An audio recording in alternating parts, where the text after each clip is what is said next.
Fear sucks. Let's talk about how we can destroy it in just 10 minutes. Society's getting faster, it's tougher, it's causing more anxiety. There's social media telling us all the things that we should be afraid of. Young people are afraid to lose their jobs, people are worried about the economy, and rumors of wars. In all this, we need to find a way that we can process it in a healthy way that doesn't leave us anxious all the time. Welcome to Growth Mindset Mastery.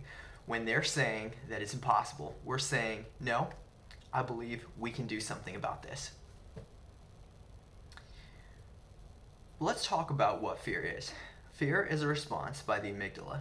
The amygdala is a part of our brain. You can think of it kind of like a watchdog. A watchdog alerts you to danger. So the amygdala is the part of the brain that tells you there's a threat, and it helps us come up with ways to deal with that threat. Sometimes that manifests as anger or fear. Fear's part of the anger response, right? So when we find ways to train the amygdala, we can provide a healthier response to fear. There's 2 steps in the fear threat response. The first step is acknowledging that there is a threat. That would be like if I was in the woods and I saw a bear. The first step is, okay, there's a threat. The second step is, what can I do to respond to this threat? So that response could be something like, I can run away. Do I have bear spray? How prepared am I to deal with this threat? And depending on how prepared I am, that's going to determine the level of my fear response. If I'm well prepared, I may not actually be that afraid. But if I'm not prepared, that's going to raise my anxiety levels even more. With that in mind, I'd like to give you my 5 hacks to get your brain to have less fear and anxiety. Number 1, find the bottom.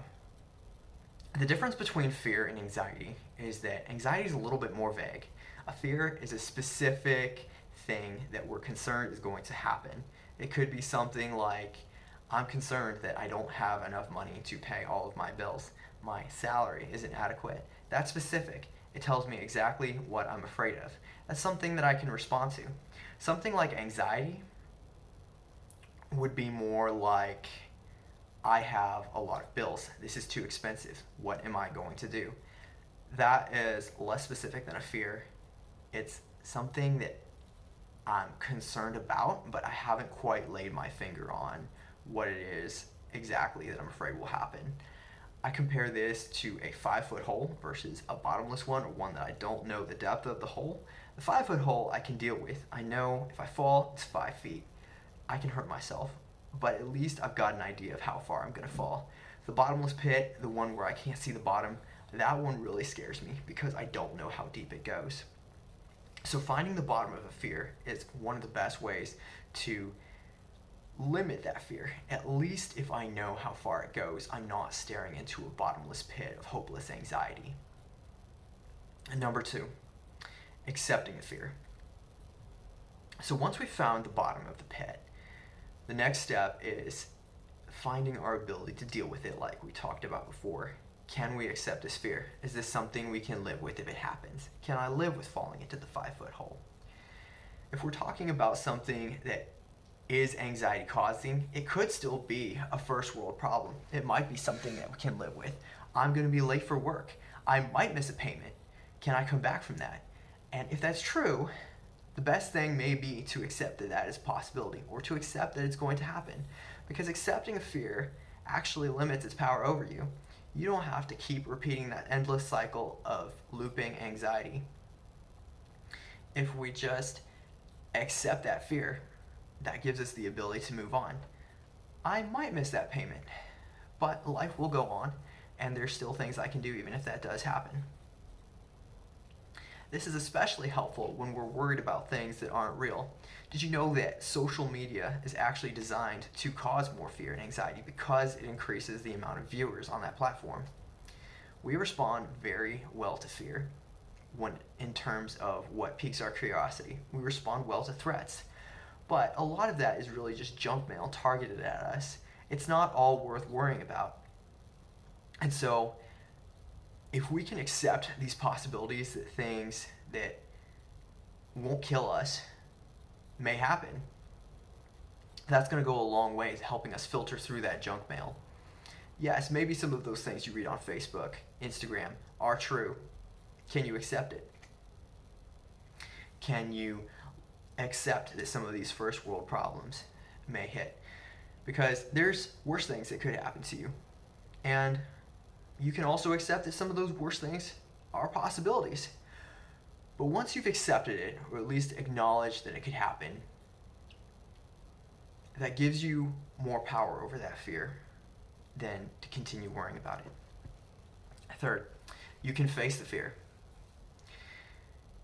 Confronting fears directly is one of the most effective ways to deal with them. It's so obvious, I don't even know if I need to say it, because I'm sure you all know that when you face a fear, you will have a lot more power over that fear. You don't need to be afraid of something that you faced. The sad thing is, even though we know this, a lot of us are still afraid to actually face our fears. If we have a choice, some of us will face the fears when we don't have one.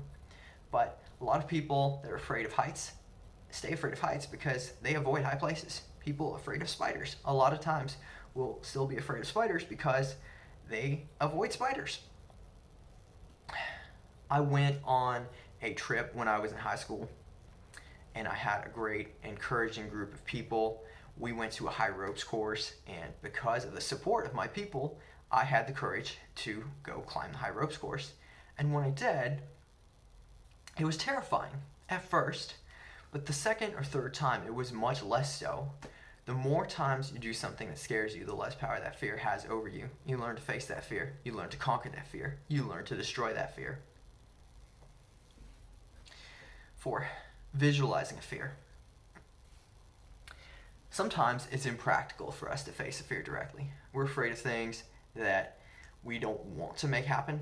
That could be a problem for us. For example, if I was afraid that my boss was going to fire me or to yell at me, that's not a practical thing for me to make happen. However, I don't have to actually have him yell at me. I can visualize it. I can visualize it and have it be okay. And just like when we're facing our fears, when we're training our amygdala, that primal part of us that can't be rationalized away with logic, the more we expose ourselves to it, whether it's in reality or in the mind, that gives us a little bit more power to whittle away at that primal fear that the amygdala is causing. If I visualize my boss angry at me, yelling at me, it's okay. I picture it. I acknowledge it. I accept it. It's there. It's over. It's done. I didn't get fired. It's okay. I got yelled at. It's okay. Hurt my feelings a little bit. It's okay. But when I visualize it, I expose myself to it, and I break some of the anxiety that goes with that. Step 5, repeat the fear. Another very effective way at dealing with fear is wearing it out, getting bored of it. If I repeated the same song over and over again for you, eventually you'd get tired of it. You might have a lot of great feelings about that song at the beginning. It stirs up a lot of emotions, passion, excitement. But the more often you listen to that song, the less you're going to feel those things.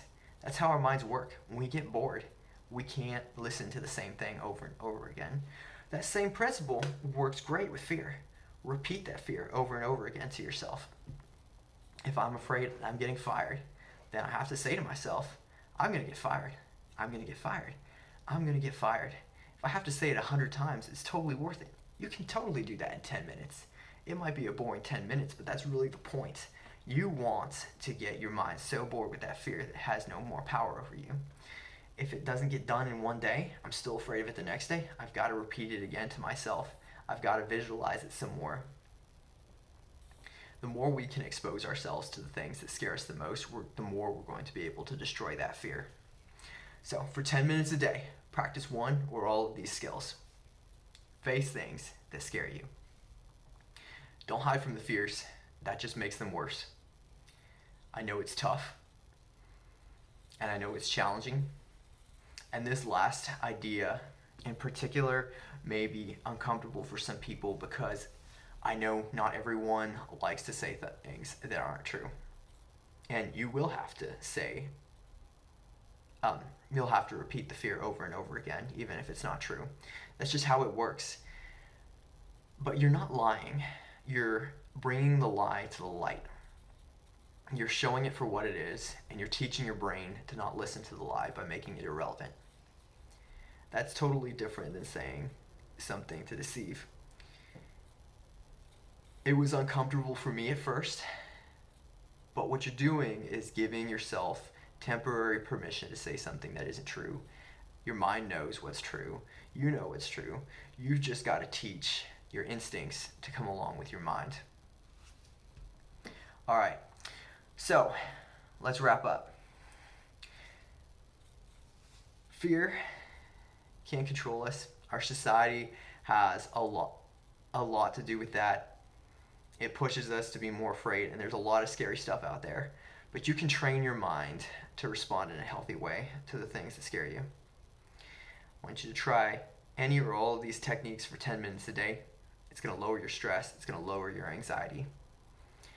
I really appreciate if you will subscribe and like this channel. Leave a comment. I know this channel is young, but I have every intention to make it as good as it can possibly be to provide top-notch content. And hey, if it becomes huge someday, you'll be one of the first ones to subscribe to it. Thank you for watching.